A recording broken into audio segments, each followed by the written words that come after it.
YouTube, what's happening?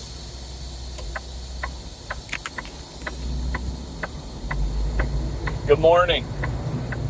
So this video, jumping right into it,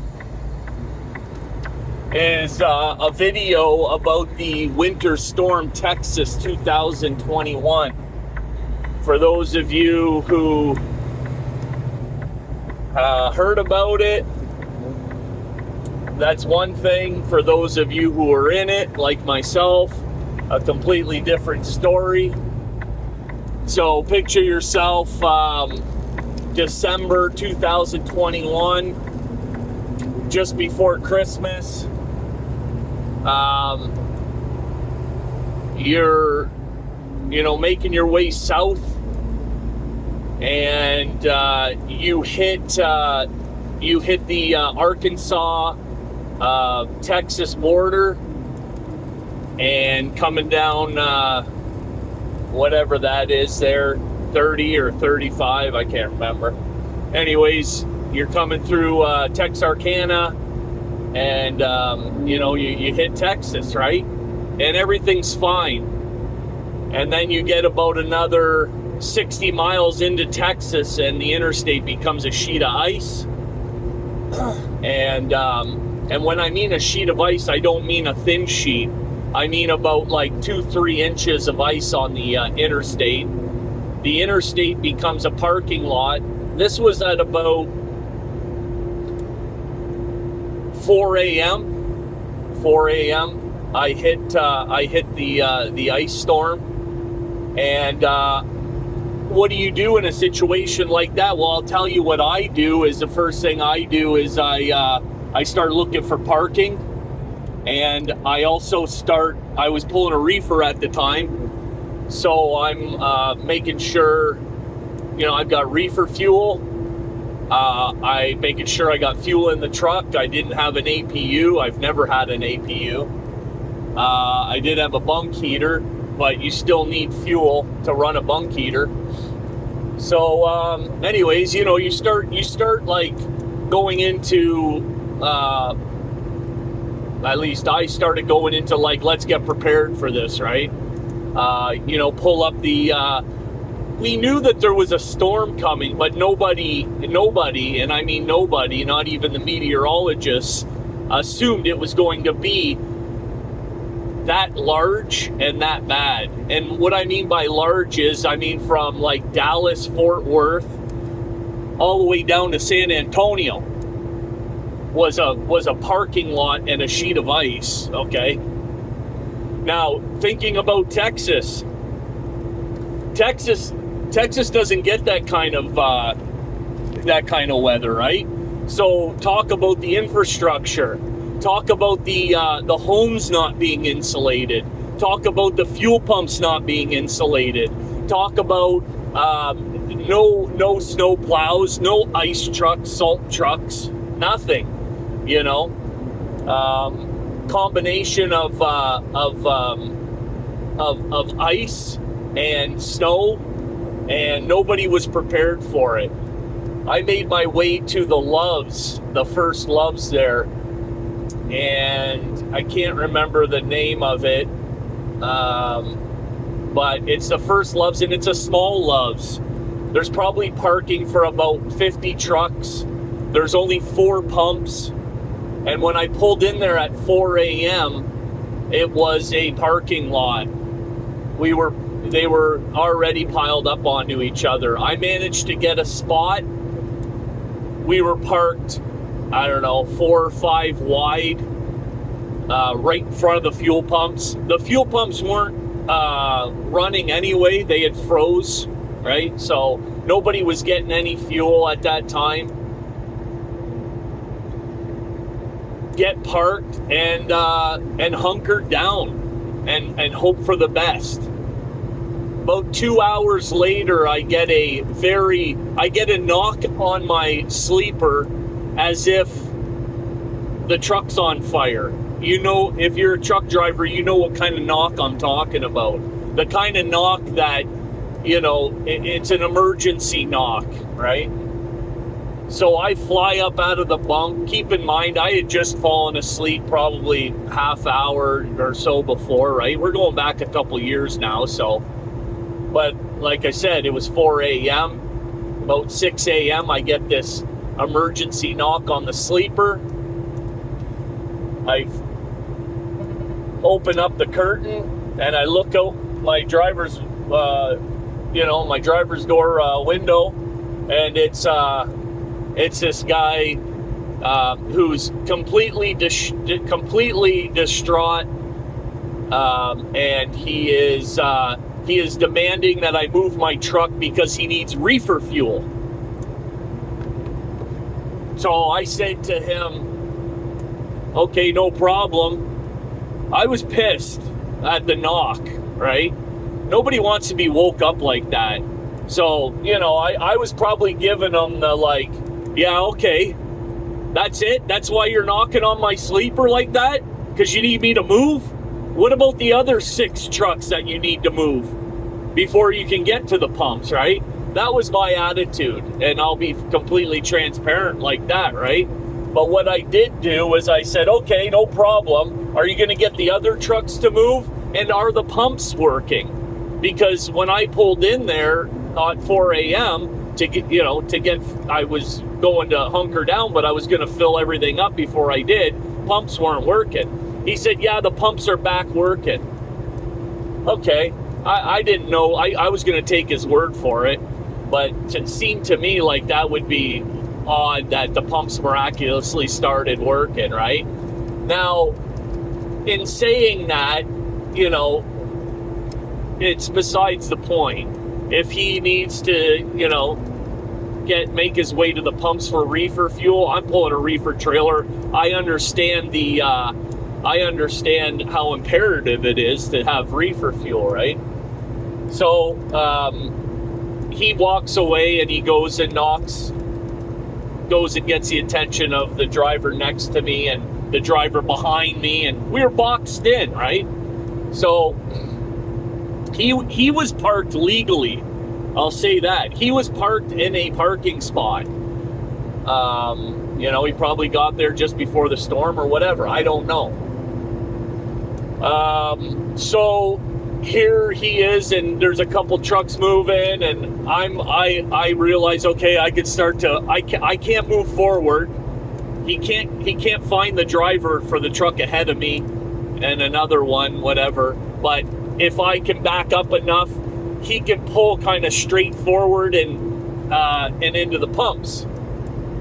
So that's important, right?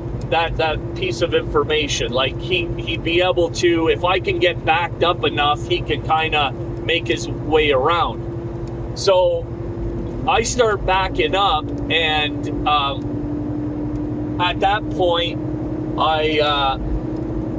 I'm getting really close to the truck behind me, and so I step on the brake and I start sliding because the lot's kind of on an incline. So I start sliding a bit, and I realize at that point, okay, this is a little bit more, involved than I would have anticipated. I get out, I see that I'm probably about 2 feet from the, from the truck behind me, and I just pull the brake and I sit tight. He doesn't have enough room at this point, but even the 2 feet that I had wasn't going to give him enough room to get to the pump. So I close the curtain because he's trying to find the other drivers to the other trucks, right? And I close the curtain, and he goes. I go lay back down in the bunk. About 10-15 minutes later, I get another knock on the sleeper, but it's like I had to check if he dented the door, okay? And at that point, I said to him, can't remember exactly, but it wasn't nice, said something. And now I became his target. After we had that interaction, I became his target. He couldn't find the other drivers. He wasn't moving his truck, but now it became about me telling him, you know, what I thought about him knocking on my sleeper like an animal, right? Like as if, you know, the truck's on fire, as if he was trying to save my life, right? And I told him what I thought about that. And so rather than like him needing reefer fuel at this point, it became about me. And listen, when I tell you that people were losing their minds with this whole storm, I mean, he had lost his mind, right? And so I became the target, like I said. And he said, "You're going to move this truck." And I said, "I got nowhere to go." And I shut the sleeper. I shut the curtains and basically like told him to pound it, right? And if you want somebody to do something for you, do yourself a favor and approach them with respect, right? I mean, it makes sense. And I wasn't getting the respect that I would have given, and so I gave what he was giving me. I gave it right back to him. And so he made a comment like, "Oh, you're gonna move your truck," and I says, "Oh, okay, all right, we'll see." And so he proceeded to get into his truck, and like I said, if he would have had enough room, he could have pulled forward and made his way around to the pump. But rather than do that, he got in his truck and he rammed the front of my truck with his moose bumper. He had a moose bumper on in front of his truck, and so he come at the right front fender, you know, of the passenger side of my truck, and he rammed it. He rammed me. So at that point, I started to put my clothes on. I couldn't believe my eyes, right? I couldn't believe my fucking eyes. I couldn't believe what I was seeing, and I couldn't believe what was happening. I was shocked, obviously. Somebody intentionally ramming another person's vehicle. So I started to get my clothes on, and I was going to go outside and start documenting the damage, right? With my start taking pictures and stuff. And before I could get outside, he was trying to open up the passenger door. He was still touching the truck, my truck. His truck and my truck were butted together, and he was now yanking on the passenger door, and it must have been locked. I didn't lock it, but it was locked because he couldn't get it open. And I'm still half undressed. I'm like trying to get dressed really quickly, and reaching for my camera, and kind of a bit freaked out by what's happening here. And so I unrolled the window, and I said, "Well, now you've done it. Now you're basically going to go to jail, you know." And that just sent him, right. That was like the catalyst, right? Okay, well, now you're going to go to jail because you're a fucking idiot, and you can't control your emotions, and you're acting like a little girl, right? And I started saying that kind of stuff to him, right? And so he went to go and reach in the door to unlock the door, and I rolled up the window. At that point, he had said, "Oh, I got something for you. I got something for you," like that. And, keep in mind, I'm in Texas. So, what I'm thinking he had for me, right? Because like I said, this guy had completely lost his fucking mind. He was completely gone. I don't know if he was on drugs or what was going on with him, but he had snapped completely. Figuratively, theoretically, he snapped. So he goes to his truck and he grabs something. I'm watching him, and he grabs something, and he comes back to the side of my truck, and he goes like this. And all of a sudden my window just smashes, goes into a million pieces. Well, we all know what that is, right? It's one of those emergency window breaking tools. That's what he had. And as he smashes the window, now he gets up he steps up onto the step. He reaches in to the door. He unlocks, he opens up the door, and he goes to get in the cabin. I'm standing in the middle, like right about here, in between the seats facing the door. And he steps up onto the first step, and he's like holding on like this to come in like this. And I give him a front kick right to the chest. Whoa! You know, I'm 300 pounds, right? So, I'm 6'2", 300 pounds. I give him a front kick right to the front of the chest. He wasn't a small guy, right? He was probably, 6 foot, 250, something like that. Small guys don't act like that, right? No offense to the small guys, but you're not going to have some 5'8", 140 pound this guy Trucks causing a big scene like that, right? No, that's not going to happen, not typically. So anyways, I give him a front kick, and when I do, he goes completely backwards. He falls whatever the length of the step is onto the ground, smacks his head on the back of the pavement, which is ice, right? And he goes unconscious for a second, and then he's bleeding and everything else. And I get out of the truck. I kick him, and I go. At that point, when I kick him, I'm already making my way out of the truck to go finish this guy off.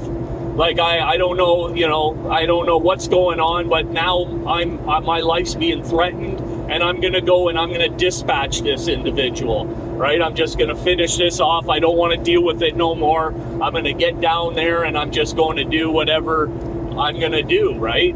And when I go to get down off the truck, I realize, okay, he's unconscious. And he's on the thing, right? And I hear another driver at that point. There's about 3-4 people by this point looking around, right? Obviously, no one's going anywhere because no one can. And all this, they see somebody ram my truck, and now there's people congregating around the scene, and somebody yells, the cops are on their way.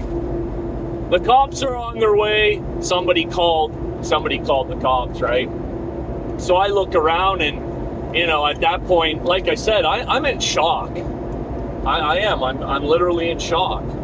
And I look around, and there's people around, and he kind of comes to, and there's people around him. People kind of going to him, right, to see if he's okay.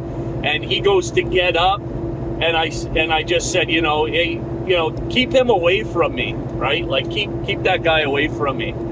And he don't want no more. He don't want any more interaction with me at that point. So yeah, I mean, about maybe 20 minutes, half hour later, the Texas, the police, Texas troopers, whatever, they show up, and that was pretty funny in and of itself. You got, I guess there was like 3 or 4 troopers out there, cowboy hats and cowboy boots, and they're trying to make their way on the pavement, which is ice, right, on the ice lot, and they're slipping and sliding, and the one guy was like this Boss Hogg, looked like Boss Hogg from Dukes of Hazzard, and he's kind of like, slipping and sliding all over the place and trying to hold his hat at the same time. And I was actually chuckling at him at that point, eh? So they come, what's going on, blah blah blah. They, people seen what was going on. They took a statement from me, and then they charged him, right? They didn't arrest him, but they charged him apparently.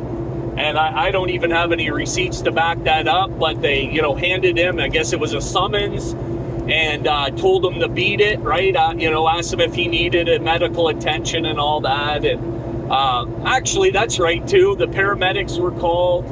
They gave him medical attention. They were there for, I don't know, maybe an hour or so. And but here's the irony of it all. After all of that, right? By now, people are dispersing, trucks are dispersing, and what does he do? He drives away without getting reefer fuel. I shit you not. Drives right away without getting reefer fuel. So when we talk about the crazy things that happen out here, when we, the crazy things we see, the crazy things we're involved in, it can get escalated, right? It can escalate to, you don't know who you're dealing with. You could be dealing with somebody who's completely unhinged, right? Completely just lost their mind, like I ran into. Unprovoked, as far as I'm concerned, completely unprovoked. And yeah, man, I mean, that's my Texas winter storm story, right? And the one thing you don't want to do is try to make your way into another person's truck. I mean, this is our home when we're out here, right? And I don't know the legalities of everything, but I would assume that breaking into a truck that's locked is the equivalent of a break and enter. Really. Equivalent, you're breaking into my house. This is where I sleep, eat, right? Watch TV. So that's my Texas Storm 2021 story. And just a side note, apparently like 250 people died in that winter storm. They couldn't get heating into their truck.